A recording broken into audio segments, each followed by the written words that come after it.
All right. Well, thank you for coming back.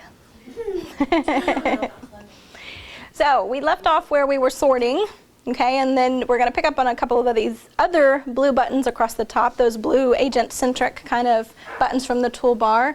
I mentioned earlier I'm a little different. I like to start at the right and move to the left as opposed to, left to right like everybody else. So up at the top under the Tools button or Tools menu, there's really not an awful lot that you'll use there, but just so that you're aware.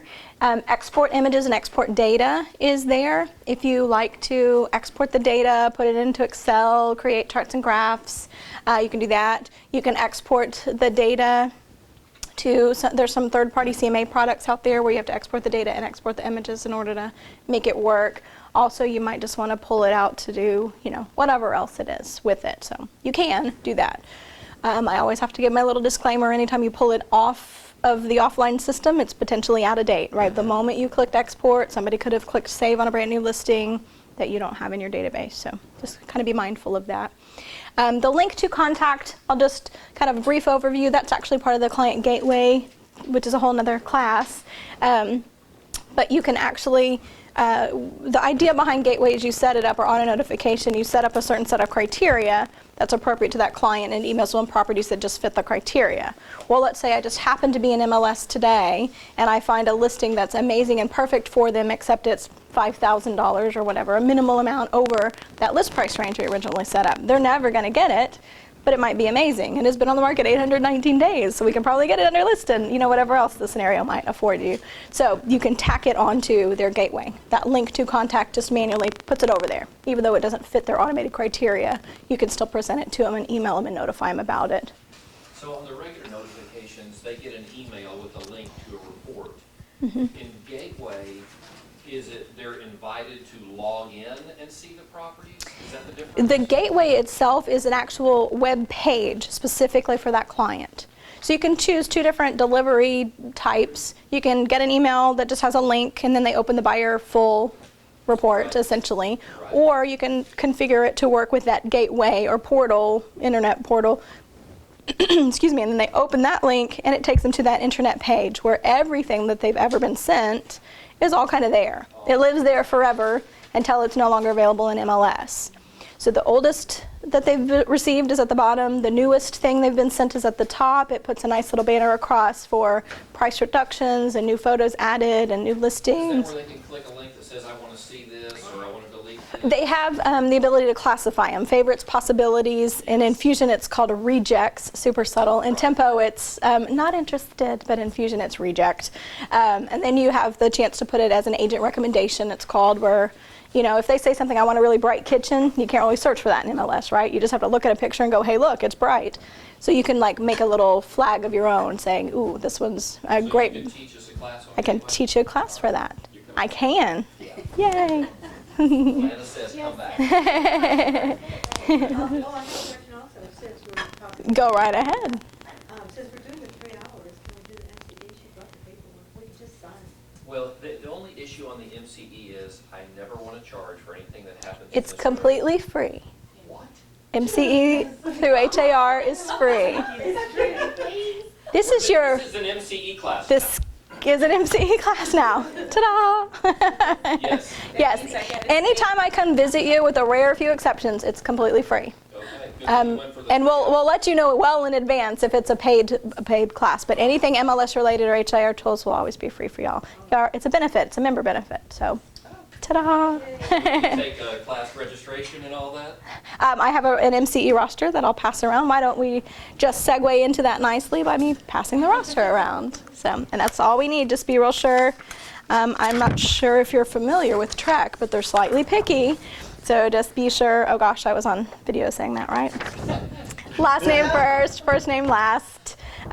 Signature first, print your name on the other. Make sure that you put your license. It doesn't matter if you put the 0 in front of your license number or not. So just only if you want the MCE credit, be sure to sign that. If you don't, then no problem. You don't have to sign anything today. Just thanks for coming. So all officially set up. Yes, thank you for asking to clarify that. All right, so we've covered tools. The next button over in my world is filter. And my Tempo folks will know this, be reminded of the narrow listings feature in MLS, whatever I'm trying to say. So if you select a few and then you only want to see those few that you selected, that would be narrow listings in tempo. The difference between the filter is it's not a permanent thing. It's temporarily out of sight, out of mind. Where in tempo, if I check 6 or 7 and then narrow the listings, everything that I previously had is gone. And I have to go back and run the search a second time to pull back up if I forgot to check one. So the filter here, again, it's another little drop-down function. So as soon as you click the button, you have your control menus. So if I only want to see, let me make it a little more dynamic by not checking everything. So let's just hypothetically check these first 5. So let's say I only want to see the selected properties. There they are. If you'll notice here at the top, it still reminds me I have 43 total. I'm currently only viewing 5 of them. Okay. If I want to see the unselected, because, oh gosh, I forgot to check one, I just simply flip over to unselected, and there's everything else. So I hypothetically want to check this one. And now if I go back to selected, it adds that one more back into the mix. Okay. And again, I can sort, so I can sort by status or price or whatever else at any time. Now, if you go to details, Mm-hmm. like from this screen and you've selected some, you can come back to results. You can always go back to criteria or results or detail. You can Not navigate. lose your selection. Correct. Okay. Correct. And that's how it should work. Yeah. You know me. I always have to say the should. The map, which I first made you hide, now I'll go look at it a little bit. The map does, the filter applies to the map as well. So right now I'm only looking at the selected. If I switch this over to unselected, it instantly updates the map to reflect those that I did not check. If I go back to all of everything, then I've got all 43 on the map. Okay. The other thing you can filter by is status. So if I want to look only at the solds, there they all are. Or if I only want to look at the selected solds, there's that smaller list of results. Okay, you can continue to filter or not filter. Why don't I have any results? Where did they go? Because I didn't search for expired properties, right? I only searched for actives, all the pendings, and sold properties. So if you filter by something that doesn't exist, you'll get 0 results, right? At this point is where people begin to freak out a little bit and call us, I broke it, mine doesn't work anymore. And that's all you have to do is go back to all of everything. All 43 are still there. Like I say, as long as you don't close Fusion, it'll remember what you last did. So don't close your browser and you're good, okay? So that's a little bit about the map. We'll focus on the map a bit more in a moment. So I'll close it temporarily. Images is, again, something just for you on the screen. It's kind of a flip book of just the main MLS photo. This one takes a little longer to load than any of the other screens, so an extra half second or something in there. But this is the primary photo only, so whatever that listing agent decided was the number 1. Here it is. If you click a property down here, it shows you the photo for that property. It already defaulted to the first. Can you see around me? Okay. I know I'm so tall, I tower over things. So this is this property. You can see it's slightly darker blue. It's really subtle up on the TV particularly, and it's quite subtle on the computer. But I've got the 3rd property selected, and that's the photo that goes with it. Excuse me. So if I click the list, I can go back and forth. You can also just click the picture and flip through those. So again, if they're saying something like, I hate stucco, you can flip through the pictures real quickly and eliminate the properties that have stucco on the outside. Or they want a really big, wide driveway and all of that. There you go. You can see from the photo that might work. Or they want a modern style home. Often the listing agent will specify that kind of thing in MLS, but not always. Okay, so different reasons that you might want to kind of use that functionality. Okay. That home you had up was Mr. Mitchell's home.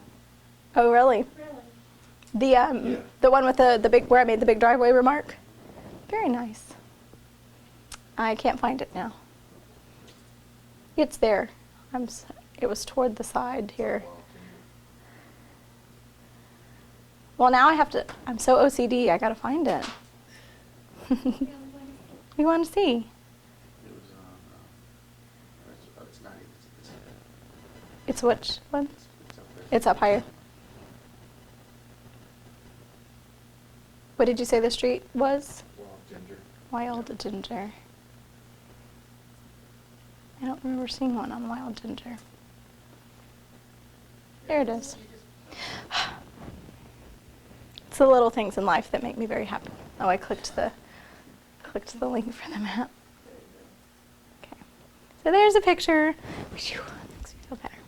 It is a very lovely house. That now belongs to someone else, right? Because it's sold already. All right, so that's... Is it that one or is it the one down the street? It's that one. All right, so that's our images, fun with pictures, photo gallery, I call it, flip book.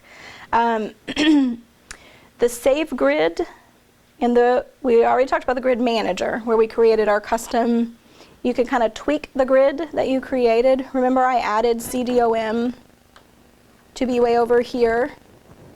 Let's say I want cumulative days. I didn't change it when I first set it up, but I kind of want it over further, so I don't have to keep scrolling back and forth to see it. You can click and hold down on top of that column header. If you click it and let go, you're sorting by that, but if you click and hold down, you can drag that over.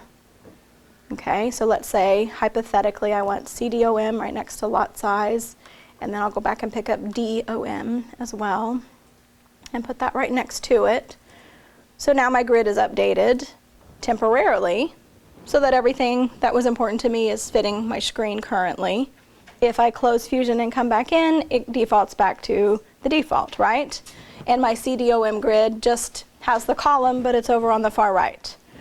But if I click this Save Grid, I can now update the grid on the fly. And so now, from that point forward, my custom saved grid includes the columns, but they're now in that particular place.